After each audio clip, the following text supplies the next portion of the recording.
ঈদে মুলতবির পর আবারও বসেছে সংসদ অধিবেশন। গণভোট ও জুলাই সনদ বাস্তবায়ন প্রস্তাব উত্থাপন বিরোধী দলের। আলোচনার পর সিদ্ধান্ত জানালেন সরকার দলীয় চিফ হুইপ।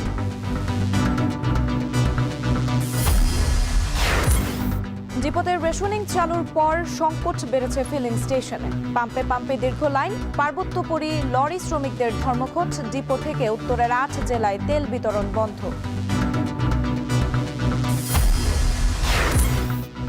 ঈদযাত্রার 11 দিনের সরকারি হিসেবেই 170 প্রাণহানি। তবুও মন্ত্রীর দাবি নির্বিঘ্ন যাত্রা। গণপরিবহনে জিপিএস সংযুক্ত ও এসি বাসে ভাড়া নির্ধারণের সিদ্ধান্ত।